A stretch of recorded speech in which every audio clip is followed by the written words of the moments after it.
just from falling close to the ground. Perish or try to fight it, parachute now. Last chance, the final moment, parachute now. And deliver us to the ground. I wanna pull the string. On and on, I feel the speed. Too far to break from pressure. Too much to bear. What is good, everyone? This is Chris Parrish. This is episode 103 of the Chris Parrish podcast. How are we doing today? It's a good day. It's Grey Cup Sunday if you're a Canadian football fan, but if you're not, it's just a regular day in the NFL. But that's football. We talk wrestling here. But before we do that, let's give a big shout out to the people that helped bring this together. That's right, Turnbuckle Studios and the Turnbuckle Affiliation Program. If you want to check out and support both, you can please go to our website, turnbucklestudios.com. And guess what? You can do a plethora of things, whether it is check out all of our latest episodic shows, check out everyone involved, but you can also hit that join button and you could try to be a part of the team and part of the Turnbuckle Affiliation Program. Beercade YEG is also the best place in Edmonton, Alberta to go check out WWE PLEs and AEW pay-per-views. If you're at 10544 82nd Avenue and you want to check out Beercade White, yes, that's right, Beercade White. That's what they're on socials. It's called that because they're on White App. That's what we call it. Beercade YEG is the place to be. You can check out all their amazing games. You can check out their great food. You can just check out a great place to go and have a lot of fun. I love going there, and I'm sure I'll be back there mostly, maybe for Survivor Series if they're having it. It's going to be a good one. We know this is called Ready for War. You might see it being W.A.R. That's only because some places didn't want the WAR. A little sensitive. I mean, come on. We're not talking about real war. We're talking about war games. That's right. WWE Survivor Series presents War Games in a few weeks, and we are here to talk about that. Among other things, we have CBRS Entertainment coming in. Chris Best, how are you doing today? Thanks for joining the show. So why don't we get right to it? Why don't we get right to previewing the War Game matches already? Because right now, Survivor Series is the only place to watch War Games, and they have 2 matches already slated because, let's face it, the show builds around the matches, man. Builds around the War Game matches. So let's talk about what they are. They have yet to be completely filled out, but we are starting to get a little bit of traction with it. So right now, we have both the men's and the women's War Game matches. Let's start with the women's. We have Rhea Ripley, Alexa Bliss, Io Sky, and do we have Charlotte Flair? We thought we did, but on Friday, she said she couldn't trust Rhea. She didn't know she could put that history behind. I think she's just coming around. She did it with Alexa Bliss, right? She wasn't sure if they're friends. She said they're friends now. So what makes her think she won't be a part of this War Games match? I don't think she'll miss it. So I'm keeping her in there. And they have one more spot on their team. And they're taking on the team of Lash Legend, Nia Jax, Asuka, and Kairi Sane, who also have one spot open. So it's going to be very intriguing to see who are those spots. There's been rumors that we could see AJ Lee and Becky Lynch. Maybe we see a Jade Cargill and maybe Tiffany Stratton. Could we see others? We'll find out, I'm sure, in this next week with Raw and SmackDown. But let's talk about this match a little bit. Let's talk about how it all came together, because one of the biggest complaints about War Games is that the match is only there because it's that time of year. Sometimes these matches feel a little rushed and just put together. Sometimes you like how they're put together, they just feel rushed. Sometimes they feel a little sloppy. Let me know what you think. All I know is this is what's happening, and this is what's going down at Survivor Series. I know that you want to get some of your big time players in this match. That is why you got Rhea Ripley, Io Sky, and the inclusion of Charlotte in this match. That is what you want. You want some of your top baby faces in this match, and you have it with those three.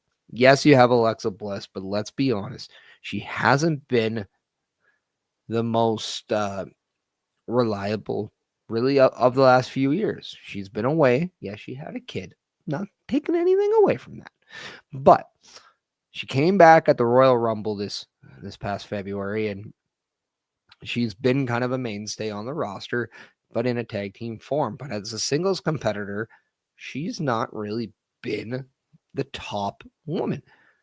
You know, people like girls like Tiffany Stratton, girls like Rhea Ripley, Io Sky, Stephanie Vecchier, they have been the top names. And it's interesting because I think the Alexa Bliss and Charlotte tag team has been one that has allowed the women tag team titles up until this past Monday to be really regarded as important titles again. Now the Kabuki Warriors have that honor, as they did win the tag titles on Monday. And it's going to be a very interesting dynamic how Charlotte and Alexa Bliss coexist without the titles now.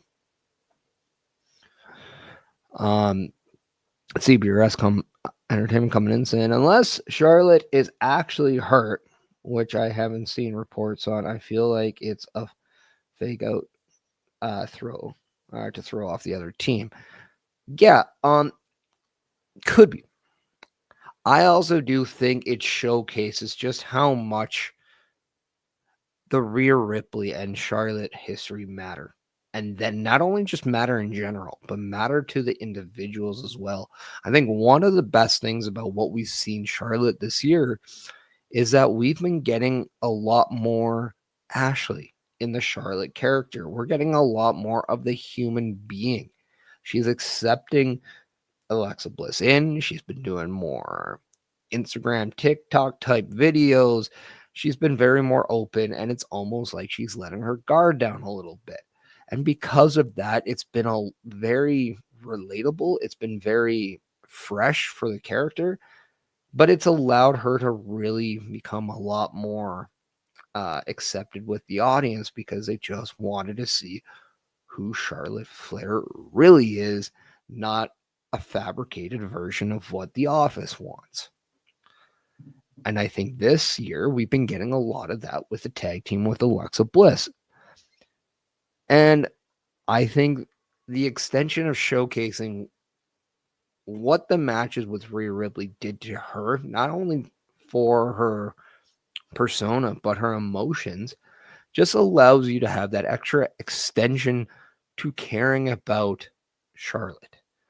Because she might not be the most emotionally stable individual, and that's okay, because the best way to support that sometimes is by trying to understand it. And if you can understand that this does have an effect on her, you'll be a lot more supportive of it moving forward. It very much is a symbolism to sometimes an extreme act like war games or war in general bring unlikely duos together. And this one is Rhea Ripley and Charlotte Flair. I think when you're desperate, you do desperate things. And I think that is one thing Charlotte will be doing. She will not saying joining the team is desperate, but I think, what if Lash Legend, Nia Jax, Asuka, Kairi. They put her down 1 week, or they attack her, or try to do that, and she's all by herself. She doesn't have anybody there, and she realizes this ain't gonna be gone anytime soon. And the only way to actually get rid of it is by facing it and getting rid of it with the help that's around me. Because we all know a support system is very important, whether it's physical or emotional. You need that support system to get through those tough battles. Charlotte Flair and maybe her trust for Rhea could very well be that struggle that she's trying to overcome. And I think that's very important of a story that you're taking in with Charlotte. I think the one thing I do like about this women's war games is we're starting to kind of creep onto some individual storylines that we're getting. Obviously, we're seeing Charlotte back down on Friday. That confuses not only Rhea, Io, but really Alexa Bliss too, who thought they were always doing things together. She thought they were kind of there. They were going to do more stuff together. So she was a little bit disappointed with the decision Charlotte made. You also heard that Rhea Ripley said that she was willing to put the history aside for the greater good. And Charlotte said she couldn't do that yet. So, right there, it gives you a lot of individual storylines with the people. With Io Sky, I think she just gets frustrated with the drama. You can tell that every time there's drama around, her tolerance and her patience level just diminishes that much more. So because of that, Io Sky just tries to challenge everyone. And she's been playing that peacekeeper role almost in a way, or that median role for a little while now. And for whatever reason, Io Sky being the voice of reason works. So allow it. And that's just on the babyface side of things. We then have the unholy alliance between the Kabuki Warriors with the newly kind of team in Nia Jax and Lash Legend. And let's talk about Nia Jax and Lash Legend for a bit, because that works right now. Lash Legend worked with Nia Jax, I think, for a while. We were wondering what the plan was for Nia Jax. Is she just going to randomly have matches with Tiffany Stratton all year? Where is kind of the direction? And then we see the inclusion of Lash Legend, which is very ironic because it didn't really seem that Lash Legend for the last little bit had a true direction in NXT. We all know that Lash Legend has the size, has the power, just didn't have a story, just didn't have something to sink her teeth in and really get going. But now you put her with somebody like Nia Jax, who for a while now has been very seasoned in the ring. We can all agree that Nia Jax has been getting insanely better in the ring. She's more confident than she's ever been. You mix that with somebody as hungry as Lash Legend, and now you have a newly fresh heel women's tag team who have something to prove. And it's almost like a fresh start for both of them in this tag team. And because of that, it allows them to do whatever they want. And they chose to go after then the WWE Women's Tag Team. And because of that, boom, they make a statement. So I really like the direction of where they're going, because now you've taken Nia away from singles competition, which I think is a smart move for the right now. You then introduce Lash Legend to the scene, and now they're this dominant force that came together. On the other side, you have the Kabuki Warriors, who are one of the most experienced tag team in WWE, and by far the most experienced women tag team in WWE. They recently won the tag team titles on Monday with the help of Lash Legend and Nia Jax against Charlotte and Alexa Bliss that allowed everything to tie together. And now that you have that, it allows Charlotte and Alexa Bliss, in my opinion, they want to go to war, want to fight, because they want those titles back. So I do think this is just a little bit of a misdirection when we eventually get Charlotte back in. Now, this also could be the foreshadows to maybe a Charlotte Flair heel turn. I want to put that out there because we all know that over time, Charlotte Flair has always worked better as a heel. So this very well could start that as well.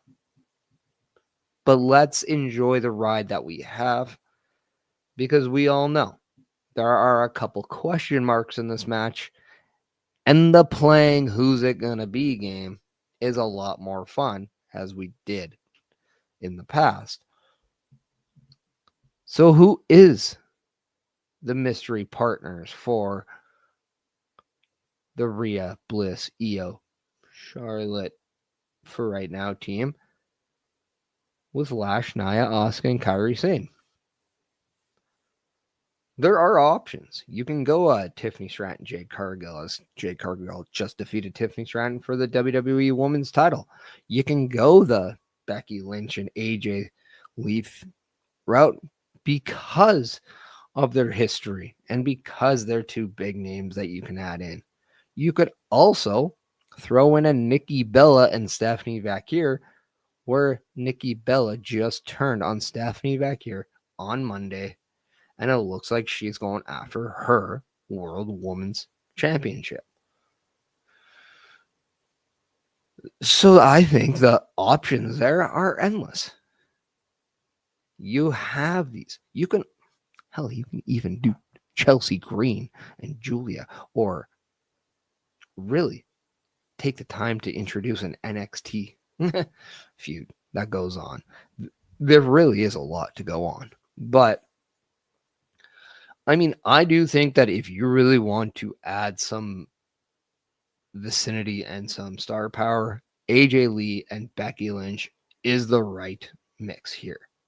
However, I think if you really want to keep AJ Lee in a special category, I don't think you add her in a War Games match.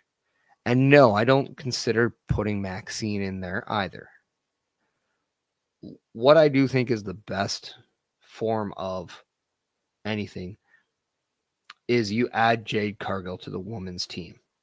I like the dominance that she's been giving us as of late. She won the championship in dominant way, and then she had a match against BFAB and won in dominant form.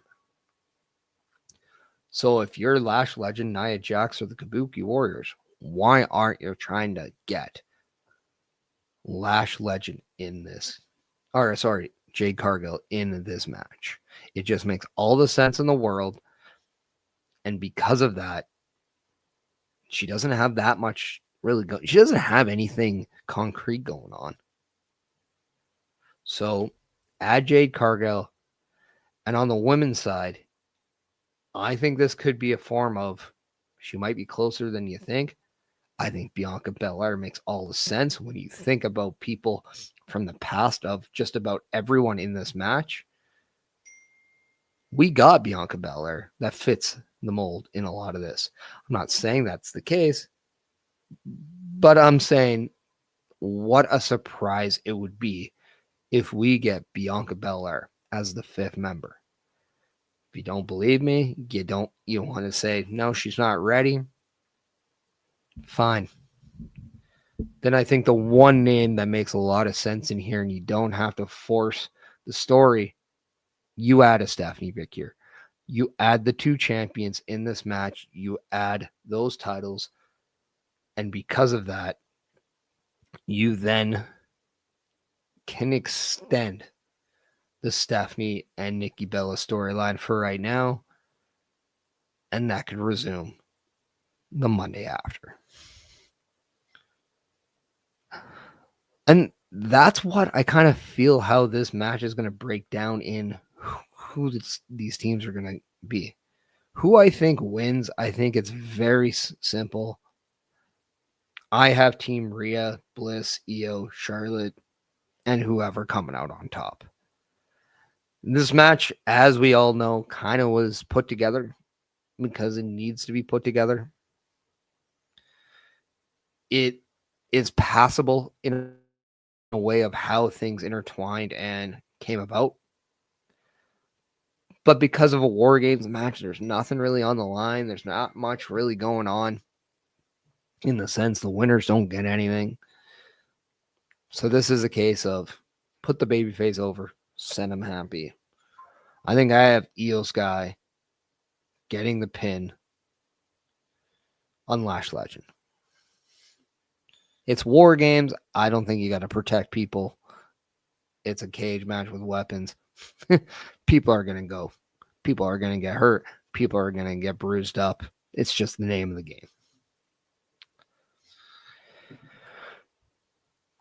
And with that, we put a lot of time into that match. So what I'm going to do for right now is I'm going to play a couple ad videos right now, just so we can get a little bit more rested for when we talk about the men's match.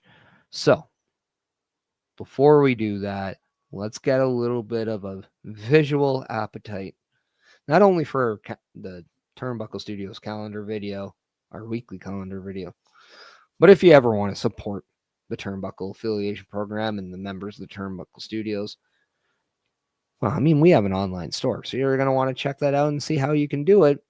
And then also, if you want to be a part of the Turnbuckle affiliation program, we got a video for that too. So please check out all of these videos and enjoy. And we'll be right back to talk a little bit more about Survivor Series War Games. It's not my best regal. I'm sorry. Turnbuckle Studios and the Turnbuckle Affiliation Program bring you the week of streams. Monday nights you get the Locker Room Breakdown at 7 p.m. Eastern, followed by the Raw Patrol at 8 p.m. Eastern. Tuesday brings you the flagship show, Turnbuckle Talk, at 8:05 p.m. Eastern. Wednesday we play games with the PlayStation Showcase at 8 p.m. Eastern. Thursday we go TNA when we brace for Impact at 7:55 p.m. Eastern. Friday we secure all details as we answer the call for the SmackDown security detail at 8 p.m. Eastern. The weekend brings you Saturday Night Gaming at 8 p.m. Eastern. On Sundays be sure to catch the Chris Parrish podcast at 12:15 p.m. Eastern, followed by the Boar's Nest at 8 p.m. Eastern. Be part of the shows and join the chat every day. The Turnbuckle Studios store is open for you 24 hours a day, 7 days a week. Get the merch and represent the best from the shows you watch on a weekly basis. Multiple styles to choose from with over 10 products available. Don't get left out and pick up all your favorites today. Find us at carlcarafell.redbubble.com. A Turnbuckle affiliation program is looking for more people. If you have passion level for pro wrestling, sports, video games, or something else, then Turnbuckle Studios is the place to be. If you have ever wanted to pursue content creation and want to join our team, then we would love to have you. Check out turnbucklestudios.org or contact us by email today, because your future is now, and we want you to tap in.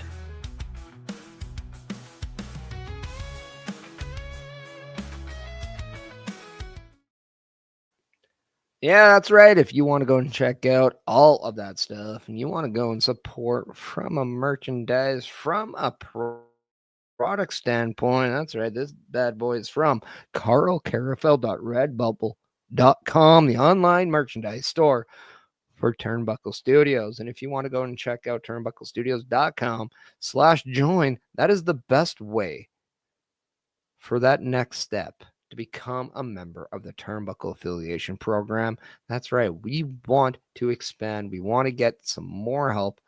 We want to grow, and we only need to do that. And we can only do that with everyone joining. So come join and tap in. It'll be fun. We'll have some time, and let's understand this one thing. If we don't have fun doing this, it's not worth doing at all. And we can't do it without the amazing people that support us, because that is how we build a strong community. We are now going to talk about the men's Survivor Series War Games match, and I think this one is going to be a banger. I'm very curious to what everyone thinks, but right now, on the men's side, we do have the WWE World Champion CM Punk and the undisputed champion or universal champion, whatever they want to call that title, because they don't want to simplify it. We got Cody Rhodes, and they're joining up with main event Jey Uso. And as we found out on SmackDown, we also are getting a little bit of Big Jim in that match as well. Just like we're getting a little Bobby Stats, Bobby Petito coming in saying, hello. Hi, Bobby. How are you doing today? We're talking a little men's Survivor Series War Games match. Happy Sunday to you, too. Hope you're doing well. And that team is taking on the team of the Vision. Braun Breaker, Bronson Reed, Logan Paul, and as we saw on SmackDown, the inclusion of the Scottish psychopath, Drew McIntyre. And if there is a better addition than Drew McIntyre for that team, I want you to let me know what that could be, because my Lord, with Drew McIntyre getting suspended for going off the rails, claymoring the living, everlasting officiating crap out of a referee to break up what we had with a Cody Rhodes Aleister Black match, who, by the way, is my pick to be that fifth member for that team. I think it's very, very much a thing that we're going to get Aleister Black as a member of this team. Why? Because in the last few weeks, we've been seeing more from Aleister Black. And I like this, and I think it's by design. I think we're going to see Aleister Black on our screens more often in more prominent roles.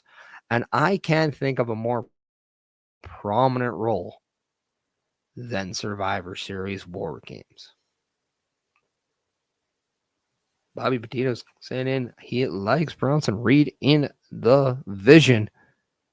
I think Bronson Reed in the Vision is fantastic as well. And I'm very intrigued with what the Vision is going to do post Seth Rollins. Now, we do have one spot open on the men's side. And I think everyone is saying, put your finger up and acknowledge your tribal chief, Roman Reigns. And I do think we're on to something. However, I also think the Vision are up to something. And I wouldn't be surprised that, yes, we got the inclusion of Jimmy Uso, but I still don't think Jimmy Uso is going to make it to Survivor Series, because I believe the Vision are going to try to take Jimmy Uso out. And because of that, a Damian Priest steps in. And not only do we have Damian Priest, we have Roman Reigns joining Jey, joining Cody, joining Punk, and that would be your babyface team to go up against Drew, Logan, Braun, Bronson, and Aleister Black. That is what I'm picking for a Survivor Series War Games men's match. Let's have some fun. Who do you think will be the additions to the men's War Games match? Let me know in the comments. Bobby Stats is coming in saying, what if Brock Lesnar shows up at Survivor Series? Brock Lesnar in War Games is dangerous, Bobby. It's very dangerous. I don't know if the structure of War Games can handle Brock Lesnar. I just don't think so. What do you think? I mean, I think if you add Roman and Brock, you're adding the mega power names into this thing. So, yeah, I mean, Brock Lesnar would be pretty big. Chris Best coming in, and I honestly think John Cena might maybe jokingly the War Games match. Well, if you're gonna add John Cena, which by the way, congratulations, John Cena, on becoming Intercontinental Champion and a Grand Slam champion. You know, I always support the people who follow me on social media, and John Cena, you're getting there, kid. Good job. Just kidding. What a moment that was. Bobby, we can all guess. That's the fun part of this. We just don't know. We just never know what's going to happen. So we play that what if game. Why? Because it's fun. We play the what if game because it's wrestling. And it's always interesting to do a little bit of armchair quarterbacking when it comes to the WWE because just when you think you know the answer, they go and change the question. And that is why we always tune in every week. I'm just really intrigued with the direction here because this is the match where I don't think you need the baby faces to win. They won last year. I think a lot of us forget kind of last year, and I think that's a big issue with the War Games matches is as much as it's a chaotic, insane match to watch, everyone gets beat up. We tend to forget everything about what happens because at the end of the day, nobody on the winning team gets anything out of it. There's nothing on the line. There's nothing at stake. And I think that's something that really would make these matches better. So when it's all said and done, I do think we're going to see the Vision pull this one out. And I do think Braun Breaker is going to pin Roman Reigns to win War Games if they're both involved in this match. I don't see it any other way because I think slowly we're building to that Roman Reigns versus Braun Breaker WrestleMania match. We all talked about the passing of the torch, whether it was John Cena and The Undertaker. We want to talk about John Cena with Cody Rhodes. We want to talk about The Rock and John Cena. We want to talk about Shawn Michaels and Stone Cold Steve Austin at WrestleMania. But what about Roman Reigns passing the torch of the next big thing that he got from Brock Lesnar to Braun Breaker? Chris Best coming in saying the one thing, or what you enjoy about War Games is the stories coming out of War Games. Well, and I think that's very important because, again, I think that goes and ties back into, do these matches come together too rushed? Should they be advertised maybe a month out and the Raws, the SmackDowns, potentially other shows like an NXT, if there's involvement there, you have all these shows to build the matches because then you have all this tension built up. And then now the weeks before the Raw and SmackDown, where who gets the advantage in this match, you're on pins and needles and excitement. The drama's built up. You need this. Everybody's involved. Everything gets chaotic. Somebody wins, but entire teams come out. And you have the big old-fashioned brouhaha. And now you just know that the War Games match is going to be insane. And we end the show with that siren, because our last fade to light moment of our weekly shows before the PLE is it's time for War Game. I think if we had a little bit more of a proper build, you would care about it more. But because that's not been a thing lately, I think to your point, the stories that come out are needed because it makes the match more definitive and is more, I guess it legitimizes War Games in the lineup of the yearly PLEs. So with all that and with everything coming in, let's talk about what can come out of War Games. I mentioned Braun Breaker potentially pinning Roman Reigns to beat that winning or be the winner of it. I think then he establishes himself as the main guy on this team. I think we can continue Cody Rhodes and Drew McIntyre. We can have Bronson Reed maybe go up against Jey Uso or even CM Punk. And we can break off that for a bit. Man, imagine what a potential... Think about this. A potential tag match that pits Braun and Bronson up against Roman and CM Punk, and we have that as a tag match at the Royal Rumble. I think that'd be pretty damn good. And to think about, we are mere weeks away, not only from Survivor Series, but we are less than a month and a half left for the remainder of 2025. And then after that's all said and done, you're on the road to the Royal Rumble.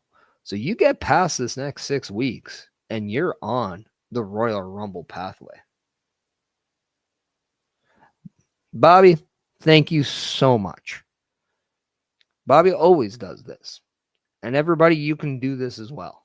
If you're watching the Chris Parrish podcast on YouTube, a great way to help the channel is by liking the video on it. You don't have to always share it. I'd appreciate it if you did. But just giving it a quick like, hitting that thumbs up notification is a great way to showcase your support for the Chris Parrish podcast. So, Bobby, I appreciate you so much for doing that. And thank you for doing that. You also want to hit that notification bell button to alert yourself every time that I go live on YouTube. That's a good way to go as well. So I'm just going to put that out there. But yeah, like, obviously we know the vision is going to be a main story on Raw. And we all know that. I think it's safe to say this ain't going to be a done deal after Survivor Series. This is going to continue in some form. But I think the questions are, how are we going to split off? How are we going to get there? And if we're already talking Royal Rumble in our near future, we all know that the Royal Rumble is the kickoff to the road of WrestleMania. So we are just climbing that hill. And we are going to be close to that road pretty soon. But let's enjoy the right now. Let's enjoy what we have. And that is War Games coming to you in, I believe, just a couple weeks. If I'm not mistaken. It's 29th? Is it 29th? I got Chris Bass and Bobby, in my chat. I'm sure one of them will give me the right date. Sorry, I'm a little jet lagged, everybody. I literally had a day trip, flew out 7 a.m. yesterday, got home at 9 o'clock p.m. It's been a while. But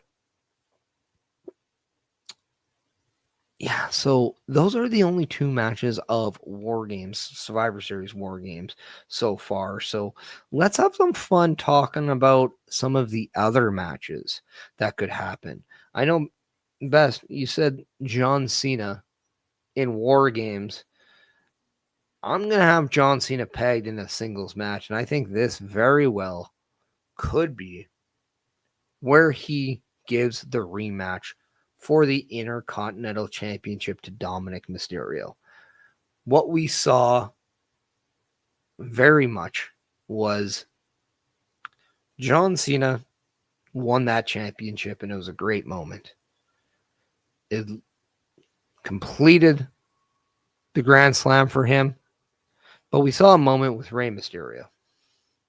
We saw a moment with John Cena and Rey Mysterio where Rey was thanking John for the lesson that he taught Dom. But John Cena said, he's a great kid. I just hope he got that. In terms of that lesson, I don't think that would have been said if there wasn't a bigger plan for Dominic Mysterio. We can also appreciate that being a throwback to, I believe it was 2011 or 2012, to when Rey Mysterio won the World Heavyweight title on, or the WWE title on Raw, and you had John Cena congratulating him. Do I think this is going to lead to a match with Rey Mysterio? Very well could. If, you know what, I'll put this on the line. I'm going to do an audible. I'm going to flip my opinion. It's going to be Rey Mysterio versus John Cena for the Intercontinental title at Survivor Series. And the reason why I say that is because then after Survivor Series, we can see Rey Mysterio winning the Intercontinental title. And then now we can then go into a title versus title match with Dom and Rey for the AAA Mega Championship versus the Intercontinental Championship, winner take all. And we can have that at a AAA show. Obviously, this is where you could either crown one or crown them all. I would crown Dom as that double champion again. We're right back. But then what we could have is that ultimate final blow-off match between Rey and Dom, as Dom is fighting for Lucha Libre. And it could be that if you're the best, that means that what I'm doing is in the past. So what I'll do is I'll put up my legacy against yours. And winner, once again, takes all. And that is when not only does Rey have his last match versus Dom, but that is where he hands Dom the mask. And that is a crowning achievement of Dom Mysterio, not only getting the Mysterio name all to his own, but then getting the respect from his father to where he then gives it back. And we then move forward with Dominic Mysterio as this mega babyface. So I have John Cena versus now Rey Mysterio for the Intercontinental Championship.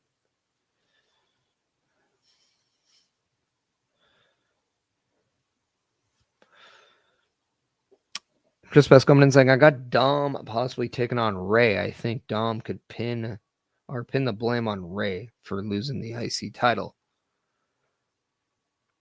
Yeah. The one thing I also want to add to this is, did anybody see the video of Dom after he lost the Intercontinental title, basically blaming the Judgment Day for not having his back? I think there's some sort of substance here. I actually wonder if Dom is at that point where he stops, or he's getting near the stopping of putting blame on other people. Because for a while, we've been getting used to Dom putting blame on someone. But if we're getting babyface Dom and we're going to get megastar Dom, I think for the first time he's going to put the blame directly on himself. So it's very interesting you brought that up in the pinning the blame, because I do think we're at a time now where maybe even his father, Ray, makes him realize that. Just like a true father, he actually gives the lesson to his son the way he always should have. I think together we may have put something together. Bobby coming in saying, I could see Dominic Mysterio leaving the Judgment Day. Absolutely. I think, okay, Bobby, I'm happy you said that, because I think one of the most amazing things about the Judgment Day as a group is that everybody has everybody who's joined them has gone on to bigger and better things. When Edge formed the group with Damian Priest and then with Rhea Ripley, let's look at the trajectory for those two individuals. We saw Rhea Ripley transcend and transition into what now is by far the most popular female wrestler on the roster. That is not even a question. It is a done deal. Then we saw Damian Priest go from somebody who was just lost in the mid card to becoming Money in the Bank and World Heavyweight Champion. We then saw Finn Balor come in, and that's really what took Edge out. We then got Finn stepping up in more roles, and he became more of a vindictive heel. He became more of a strategic heel. We saw the evolution of Finn Balor to the point where now we really see the true value of Finn Balor in all forms, opposed to him just being, I don't want to say a one-hit wonder, because he wasn't. But the aura of him being champion for one night, you don't care about that anymore. Because now we know that on any given night, he can challenge for the championship and could be a legit threat.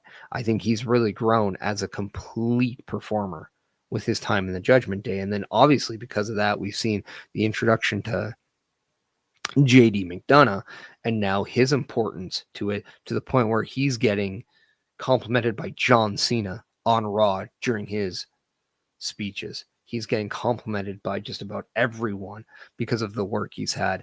And then on top of that, let's add Raquel Rodriguez, Liv Morgan, Roxanne Perez, and they're all better after.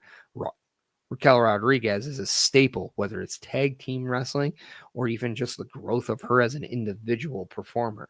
Liv Morgan became a household name in the women's division, and because of that, at one point last year, I thought she was the top star in the women's division. And then now you have Roxanne Perez, a great introduction to the main roster for her, and she has hit the ground running. And this is all because of keeping the Judgment Day together and just evolving what they are as a stable. So Bobby, just to take away from that one comment, I want to put emphasis on how important the Judgment Day as a group is. But Dominic Mysterio, we all have known his growth, and now I think he has outgrown the Judgment Day, and I do think he can now do what Damian Priest and Rhea Ripley have done, and that is walk away and be better off with it. So yeah, thank you for that comment. Chris Best coming in saying, I was going to say Finn could possibly be an opponent, but that might be a bit soon. Well, Finn very well could be the guy who faces John Cena on December 13th and take away that Intercontinental Championship if he still has it by then. And that, think about that for a second. Finn Balor winning the Last Time Is Now tournament, winning the Intercontinental Championship from John Cena, and then you have that face-to-face with Dom. I mean, that's a lot for that one moment. I'm aware of that, but what if?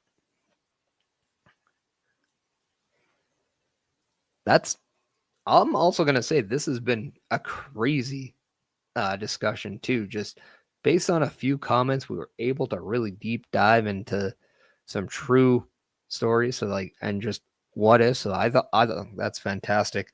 But we are getting near to that hour point. We do have time for one more thing, and I think what I do want to end this off with is talking about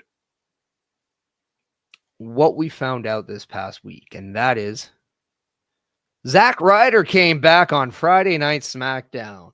Woo, woo, woo.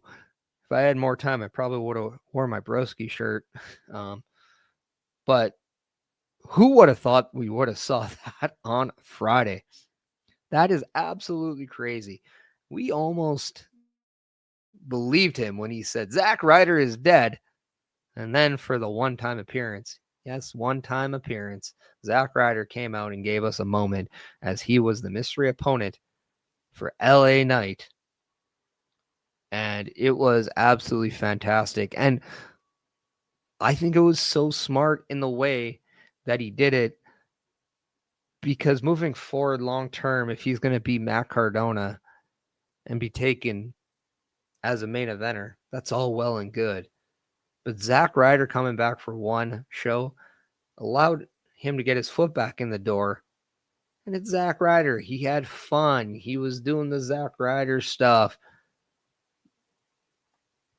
He could take a loss. It's fine. It's no big deal.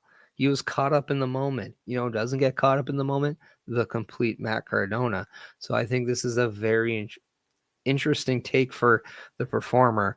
But yeah, as we saw, LA Knight did get the win. Does move up in the last time is now tournament. And we did see a little video on the socials with LA Knight and Zach Ryder as respect between the two was shown. So that was really cool. Yeah, Chelsea Green was probably very happy. And that's just, I think that was just really cool to see. And it was a great pull overall our eyes. We do have one more mystery opponent, and that comes Monday against Solo Sikoa. All eyes are on the man who Fightful claimed and reported signed this past week. And if you see his name, he may appear. Joe Hendry did sign with the WWE this past week. So congratulations to Joe Hendry for signing with the WWE. But that's exactly why I don't think he's the Solo Sikoa mystery opponent.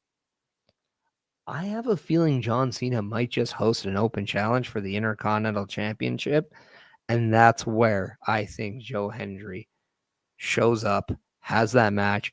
You can do that one-off because he does have some stuff going down in NXT. The one-off makes all the sense in the world.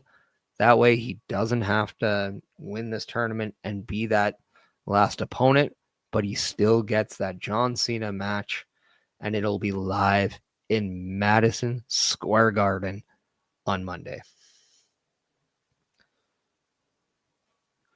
Yes, Matt Cardona, aka Zach Ryder, did sign a deal with WWE, a merchandising deal to move Zach Ryder gear, but let's also take this with a grain of salt. Matt Cardona does not own the rights to Zach Ryder. WWE does. So having the official merchandise deal allows both parties to create a little bit of money. Let's not sleep on how smart Matt Cardona is as a businessman.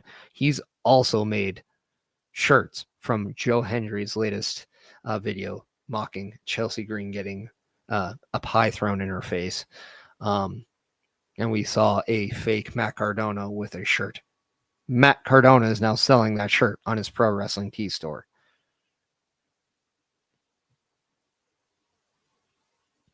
Bobby, we do have Javon Evans coming in and facing Gunther on Raw already. I don't know if we'll get another NXT superstar, but if we did and we got someone to face Solo Sikoa, I would say it has to be a babyface name, but I just don't know if it'll be anyone there. I'll keep my, although, you know what? You could be right. But the question is who? I know can all say, well, it'll be Joe Hendry, but Yeah, I mean, it probably will be. But for me, I would just give Joe Hendry an opportunity to face John Cena for the Intercontinental title shot at Madison Square Garden because, well, sounds like something you would do with the guy who decided to open Randy or to answer Randy Orton's challenge at WrestleMania or to show up at the Royal Rumble as TNA heavyweight champion. To me, it just, I don't know. But we are at that time where we must say goodbye. So I just want to say to everyone, thank you so much for joining us this week here on the Chris Parrish Podcast, episode 103, Ready for War. I do want to let everybody know that episode 104 will be coming to you next week, and it is properly called No Place Like Home. We'll talk more about Joe Hendry signing with WWE. We'll talk more about Zach Ryder and his surprise appearance with WWE and whether or not Matt Cardona is going to follow suit. Could we also, by this time, see a Chris Jericho reunion with WWE? That all is next week. But today, I just want to let everybody know that this was episode 103, Ready for War. And I just want to thank every single one of you for joining in and supporting the Chris Parrish Podcast. If you want to support everything I do, go check out my link tree at Chris Parrish and help support me there. You can go support me on Spotify as well as all my viewing platforms. So I just want to say thank you. Have a good rest of your Sunday, but more importantly, be yourself. Be happy and be healthy, because at the end of the day, you matter.